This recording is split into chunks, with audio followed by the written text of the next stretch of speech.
Good morning everyone. आज का हमारा टॉपिक रहेगा ऑब्स्ट्रिक से, दैट इज ऑब्स्ट्रिक शॉक। अब सबसे फर्स्ट हम बात करेंगे शॉक की। शॉक क्या है? It is defined as a state of circulatory inadequacy with poor tissue perfusion resulting in the generalized circular cellular hypoxia. Generally shock की कंडीशन क्या है? जिसके अंदर टिश्यू परफ्यूजन हो जाता है और पेशेंट को क्या है, हाइपोक्सिया की कंडीशन हो जाती है। हाइपोक्सिया क्या है हमारा, कि हमारी बॉडी के अंदर, हमारे बॉडी टिश्यूज के अंदर क्या प्रॉपर लेवल ऑफ ऑक्सीजन नहीं पहुंच पाता, that is the condition of shock. अब बात करते हैं हम ऑब्स्ट्रिक शॉक। ऑब्स्ट्रिक शॉक क्या है? It is one of the most serious of the accident associated with the child birth. India के अंदर क्या है, obstetric shock during the child birth और एंटीनेटल पीरियड में इसके होने के चांसेस क्या है, वो ज्यादा रहते हैं। ठीक है, तो ऑब्स्ट्रिक शॉक क्या है? It is one of the most serious of the accident associated with the child birth. Child birth के साथ क्या है, ऑब्स्ट्रिक शॉक क्या है, मोस्ट सीरियस कंडीशन है जो एसोसिएट की जाती है, दैट इज ऑब्स्ट्रिक शॉक। जनरली जो हमारा इसके अंदर 3 केसेस आते हैं हमारे, एंटीनेटल, इंट्रानेटल एंड पोस्टनेटल। ये फैक्टर्स क्या है जो जनरली हमारा एंटीनेटल है। एंटीनेटल के अंदर जनरली क्या होता है, जो एंटीनेटल शॉक है, ठीक है, वो कब कब किस किस कंडीशन में होता है। अब ऑब्स्ट्रिक शॉक को हम क्या है, इसके अंदर 2 चीजें मेन आती हैं, दैट इज हाइपोवॉल्मिक शॉक और second is our septic shock. अब सेप्टिक शॉक किस वजह से होता है? किसी भी इन्फेक्शन की वजह से। सेप्टिक शॉक किस वजह से होता है हमारा? किसी भी इन्फेक्शियस कंडीशन की वजह से, जो किसके अंदर आता है मेनली हमारा, इंट्रानेटल के अंदर, सॉरी पोस्टनेटल के अंदर। सेप्टिक शॉक होता है हमारा पोस्टनेटल, जिसके अंदर प्यूरल सेप्सिस आ जाता है। ठीक है, तो ऑब्स्ट्रिक शॉक के अंदर 2 मेन आते हैं हमारा, hypovolemic shock and septic shock. Septic shock किस वजह से होता है? Due to the condition of infection. अगर हम बात करें अब एंटीनेटल के अंदर, एंटीनेटल के अंदर हमारा क्या आता है? सबसे फर्स्ट हमारा आ जाते हैं यहाँ पे APH। APH is stands for anti partum haemorrhage. Antepartum haemorrhage की कंडीशन में भी क्या है, पेशेंट ऑब्स्ट्रिक शॉक के अंदर जा सकता है। उसके साथ साथ प्री इक्लेम्पशिया की कंडीशन, क्योंकि प्री इक्लेम्पशिया की कंडीशन के अंदर क्या है कि पेशेंट को हाइपरटेंशन की कंडीशन हो जाती है। हाइपरटेंशन होने की वजह से क्या है, बॉडी के अंदर हमारा ब्लड प्रेशर इंक्रीज हो जाता है।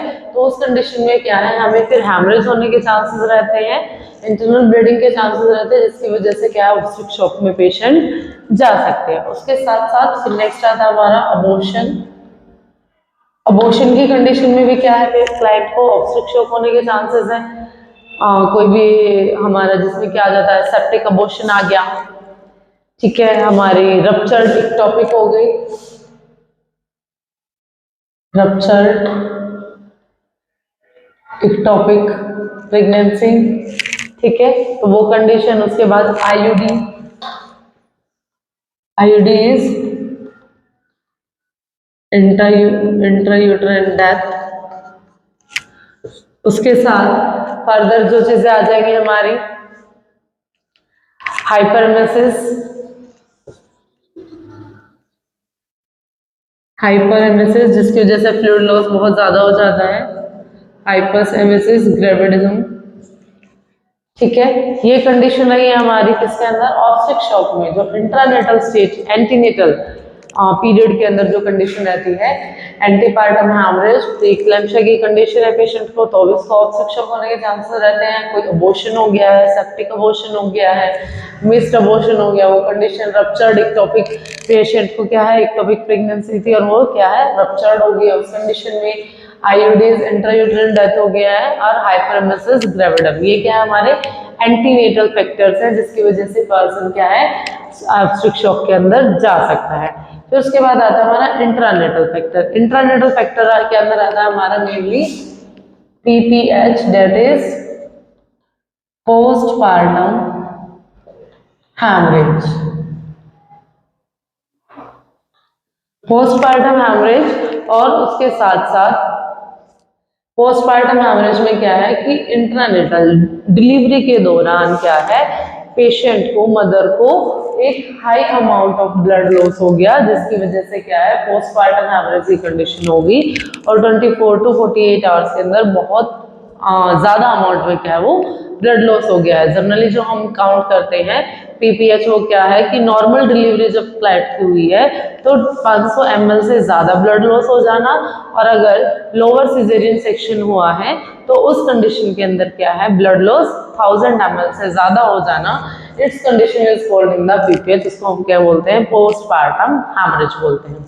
फिर आता है हमारा पोस्टनेटल। पोस्टनेटल क्या है, after delivery, that is puerperal sepsis.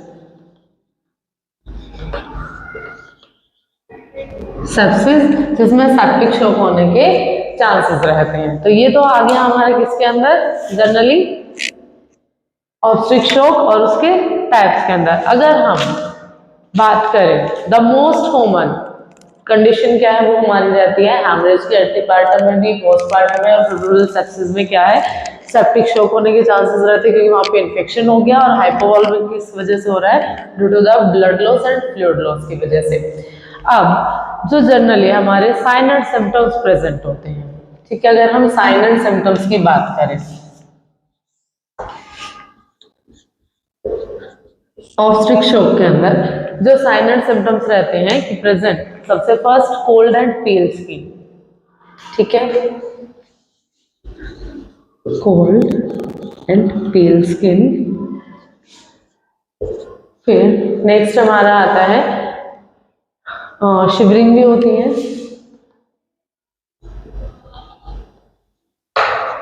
फिर उसके बाद फर्दर जो मेनली हम लोग काउंट करते हैं ऑलिग्यूरिया हो जाता है, बिकॉज फ्लूइड लॉस बहुत ज़्यादा हो रहा है ब्लड के फॉर्म में और जनरली हाइपर एमएसएस के थ्रू, तो फ्लूइड लॉस ज़्यादा हो रहा है जिसकी वजह से क्या है बॉडी के अंदर फ्लूइड की डेफिशिएंसी होगी, तो क्लाइंट को क्या है ऑटोमेटिकली ऑलिग्यूरिया हो जाएगा। रेस्पिरेटरी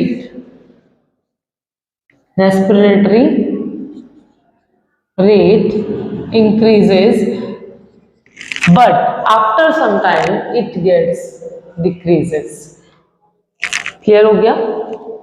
रेस्पिरेटरी रेट फर्स्ट क्या है, इमरजेंसी के अंदर क्या है, जो फर्स्ट साइन एंड सिम्टम आए हैं रेस्पिरेटरी रेट इंक्रीज हो जाएगा, बट फर्दर क्या वो डिक्रीज हो जाएगा। फिर उसके साथ साथ इंक्रीज्ड हार्ट रेट, हमारा हार्ट रेट क्या है वो इंक्रीज रहेगा। उसके साथ साथ डिक्रीज्ड ब्लड प्रेशर,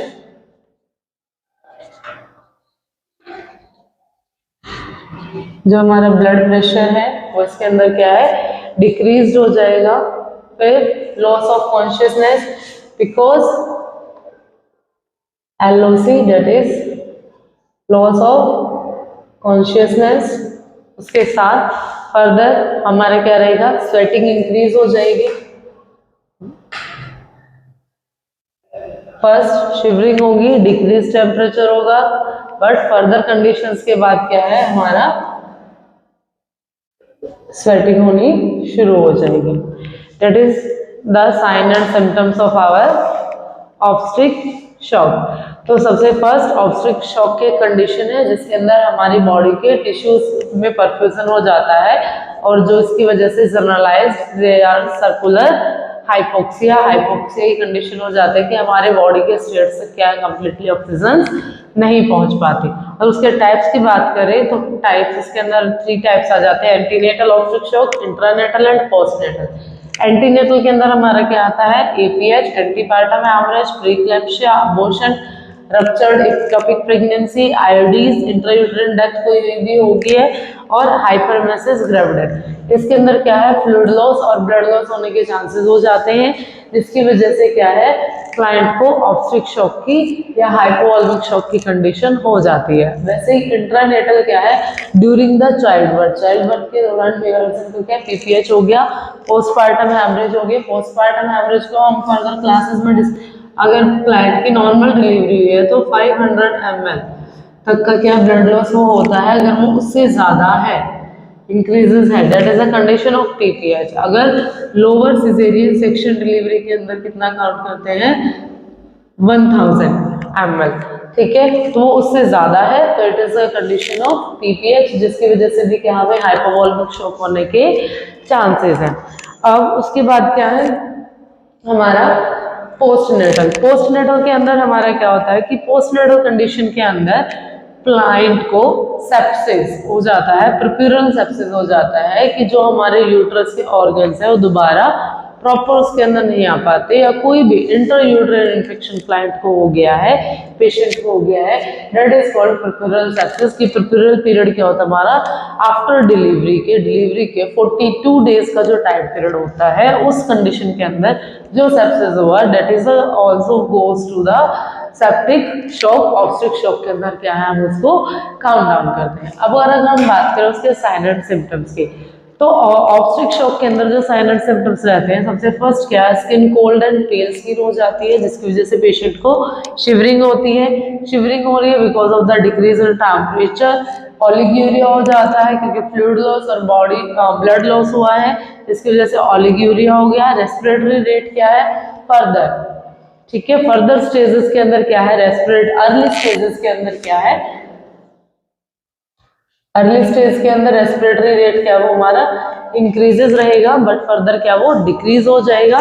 उसी तरीके से हमारा हार्ट रेट अर्ली स्टेज में इंक्रीजेस होगा because it's go to the compensating pumping, क्योंकि वो बॉडी के अंदर कंपनसेटिंग पंपिंग कर रहा है, इसलिए वो क्या है हार्ट रेट इंक्रीजेस है। कंपनसेटिंग पंपिंग क्या कि हमारी बॉडी के अंदर ब्लड के जो हमारी रिक्वायरमेंट ऑक्सीजन की और ब्लड की जो रिक्वायरमेंट है उसको कंप्लीट करने के लिए हार्ट क्या है पंपिंग ज्यादा करता है, जिसकी वजह से हमारा हार्ट रेट क्या है वो इंक्रीज हो रहा है। हार्ट रेट इंक्रीज होने की वजह से ज्यादा हो रहा है तो स्वेटिंग इंक्रीज हो जाती है।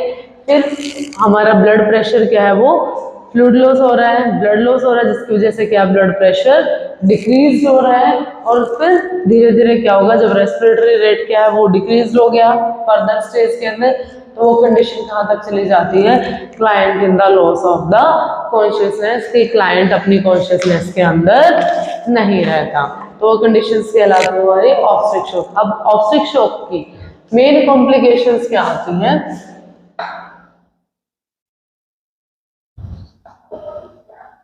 कॉम्प्लिकेशन है हमारे ऑब्स्ट्रिक शॉक की दैट इज कार्डियक अरेस्ट, ठीक है, ठीक है। कार्डियक अरेस्ट के अंदर अब क्या होगा इसके 3 साइन एंड सिम्टम्स है मेन, वो क्या क्या है हमारे no response, no pulse and no breathing. No response, no pulse and no breathing, ठीक है, क्लियर हो गया। तो जो हमारा obstructive shock further next complications क्या रहती है उसकी कि क्लाइंट कार्डियक अरेस्ट पे चला जाता है। कार्डियक अरेस्ट की मेन 3 साइन एंड सिम्टम्स है no response, no pulse and no breathing, कि जब भी हम पेशेंट को कवर अप कर रहे हैं उसको चेकआउट कर रहे हैं तो हम उसकी कंडीशन को पेशेंट को उसकी कॉन्शियसनेस को चेकआउट करते हुए पूछते रहेंगे कि क्लाइंट कहीं कार्डियक अरेस्ट में तो नहीं जा रहा है, ठीक है, क्लियर हो गया। सॉरी, अब हमने बात की थी ओलिग्यूरिया की। ओलिग्यूरिया के अंदर हम लोग क्या करते हैं कि हम लोग मान के चलते कि क्लाइंट ने 400 ml से कम यूरिन अगर पास आउट किया 24 आवर्स के अंदर, that is the condition of oliguria. But क्या वो हर एक नॉर्मल पर्सन के लिए करेक्ट है? नहीं। अगर हम ओलिग्यूरिया की कंडीशन को फाइंड आउट करेंगे तो लेस देन 0.5 ml पर kg पर आवर, ठीक है, ओलिग्यूरिया की कंडीशन को हम लोग यहाँ पे फाइंड आउट करेंगे 0.5 ml पर kg पर आवर, ठीक है, that is a condition defined as a oliguria. कि मान लो कोई 90 kg की फीमेल है और उसने कितना 450 ml से ज्यादा, ठीक है, ब्लड यूरिन 450 ml से कम यूरिन पास आउट किया है, that is in the condition of oliguria. Clear हो गया। फिर अगर मान लो अगर हम यहाँ पे किसी केस की बात करते हैं, ठीक है, कि आपके पास कोई भी ऑब्स्ट्रिक शॉक का पेशेंट आ रहा है और वो अर्ली स्टेजेस पे, तो आप उस चीज़ को कैसे मेंटेन करोगे। हमें टाइप्स पता लग गए, उसके लास्ट कॉम्प्लिकेशन क्या है उस चीज़ को हम कैसे डिफाइन करेंगे वो हमें पता है, उसके साइन एंड सिम्टम्स हमें पता है। अब बात आती है कि ऑब्स्ट्रिक शॉक को मैनेज कैसे करना है। अगर क्लाइंट आपके पास आया है और वो रिस्पॉन्सिव फेज के अंदर, उसको टेकिकार्डिया है, हाइपोवोलेमिक स्टेज के अंदर है, अर्ली स्टेज पे है, लेकिन वो कॉन्शियस है, उसका लेवल ऑफ कॉन्शियसनेस ठीक है, वो रिस्पॉन्स है, मीन्स वो अभी तक कॉम्प्लिकेशन जो लास्ट स्टेज कॉम्प्लिकेशन उसके अंदर नहीं गया है, तो आप पेशेंट को सबसे फर्स्ट क्या है लेफ्ट लेटरल पोजीशन प्रोवाइड करोगे to avoid and pressure on the inferior vena cava. First step in the obstetric shock कि पेशेंट को हम क्या है left lateral condition, left lateral position provide करेंगे to avoid the pressure on the inferior vena cava. उसके साथ साथ little टेंड्रलबर्ग position भी क्या है हम प्रोवाइड कर सकते हैं। अगर क्लाइंट की कंडीशन ज़्यादा खराब हो रही है और हमें पल्स फील नहीं हो रही, ब्रेकियल रेडियल पल्स फील नहीं हो रही, तो हम पेशेंट की क्या है कैरोटिड पल्स को क्या है फाइंड आउट करेंगे। कैरोटिड पल्स से क्या है पेशेंट का हार्ट रेट और पल्स रेट फाइंड आउट करेंगे, और उसके अंदर जब हमें पल्स नीचे फील नहीं हो रही थी, हमारे एक्सट्रीमिटीज पे पल्स फील नहीं हो रही थी, तो उस कंडीशन में कैरोटिड पल्स जब लेंगे तो कैरोटिड पल्स क्या है हम 10 सेकेंड से ज़्यादा क्या है काउंट नहीं करेंगे, बिकॉज पल्स प्रेशर क्या है वो बहुत डिक्रीज है, और अगर हमने बहुत लंबे टाइम तक 1 मिनट तक अगर हमने पल्स को पैल्पेट करके रखा या उसको फाइंड आउट किया तो क्या होगा पेशेंट की पल्स क्या है वो ब्रेक डाउन हो सकती है और वो मिस्ड हो सकती है ड्यू टू द प्रेशर। तो 10 सेकेंड से ज़्यादा क्या है हम पल्स को चेकआउट नहीं करेंगे। अगर उन चीज़ों के बाद उसके साथ साथ अगर पेशेंट रिकवर नहीं कर रहा है और जनरल कंडीशन में हाइड्रोकोर्टिस्टोन का इंजेक्शन जो IV हम क्या है स्टार्ट कर देते हैं पेशेंट को रिकवर करने के लिए, अगर वो चीज़ें भी कवर अप नहीं हो रही हैं तो उसके बाद फर्दर कंडीशंस हमारी क्या रहेगी कि पेशेंट को ओरोफेरेंजियल क्या है माउथ पीस हम डाल देंगे उसके एयरवे को ओपन आउट रखने के लिए। पेशेंट को ट्राई करेंगे कि वो अनकॉन्शियस हो गया है या लॉस ऑफ कॉन्शियसनेस उसका किस लेवल तक है, या पेशेंट को कोई कन्वर्जेंस या सीजर्स ना आए, उन चीज़ों को अवॉइड करने के लिए क्या है कॉर्नर ऑफ द लिप से लेके, और फेरेंजियल कैसे जाएगा हम उसकी लेंथ कैसे चेक करते हैं, कॉर्नर ऑफ द लिप से लेके हमारे जॉ के किस तक हार्ड पैलेट तक, ठीक है, उस तक फाइंड आउट करेंगे उसको angle of the mandible jaw, वहां तक उसको चेक करते हैं, बाहर से उसके साइज को फाइंड आउट करते हैं कॉर्नर ऑफ लिप से लेके and angle of the jaw तक मैंडिबल जॉ तक। फिर उसके बाद जब हम उसको इंसर्ट करते हैं हम उसको स्ट्रेटली इस तरीके से, वो यू शेप में होता है, इस तरीके से वो यू शेप में होता है, ठीक है, तो उसको जब हम इंसर्ट करेंगे हम उसको इसी पोर्शन के अंदर उसको इंसर्ट करेंगे। ऐसे इंसर्ट करते हुए जब वो हमारे कितना इंसर्ट करेंगे जब तक वो हमारे हार्ड पैलेट को टच हो, हार्ड पैलेट को टच करने के बाद हम क्या उसको 180 डिग्री के एंगल पे राउंड डाउन कर देंगे। 180 के राउंड डाउन करने के बाद क्या वो एयरवे क्या हमारा वो ओपन आउट हो जाएगा, और उसके बाद क्या है पेशेंट को स्ट्रेट कर देंगे। स्ट्रेट करने के बाद लेटरल पोजीशन थी लेकिन पेशेंट का एयरवे अभी तक नॉर्मल नहीं हुआ, उसको एयरवे हमें स्टार्ट करना है, ऑक्सीजन उसका एडमिनिस्ट्रेट करनी है, तो उस कंडीशन में क्या करेंगे हम पेशेंट को स्ट्रेट कर देंगे। पेशेंट की बैक के नीचे कोई भी हार्ड सरफेस रखेंगे जो कि वुडन का या मेटल का ही होना चाहिए, प्लास्टिक या फर्दर चीज़ों का यूज़ नहीं करेंगे, क्योंकि जब हम CPR पेशेंट को देंगे तो वो ब्रेक हो जाएंगे, जिसकी वजह से क्या है हम प्रॉपर क्या प्रेशर पेशेंट पे पुट नहीं कर पाएंगे, ठीक है। और जो हम प्रेशर देंगे वो कितना देंगे 30:30 compression and 2 breathe, 30 compression and 2 breathe। इस इजी साइकिल को हर 2 मिनट्स के बाद क्या है हम लोग रिपीट करेंगे और कोड ब्लू को स्टार्ट कर देंगे। और जब अर्ली स्टेजेस होती है तो अर्ली स्टेजेस के अंदर हाइड्रोकोर्टिस्टोन हम दे देंगे। उसके साथ साथ क्योंकि फ्लूइड डेफिशिएंसी को हमें कंप्लीट करना है तो पेशेंट को हम लोग क्या करेंगे फ्लूइड, बोलस फ्लूइड स्टार्ट कर देंगे। बोलस फ्लूइड का मतलब क्या होता है, एक हाई मीन्स बड़े गोज कैनुला को इंसर्ट करेंगे।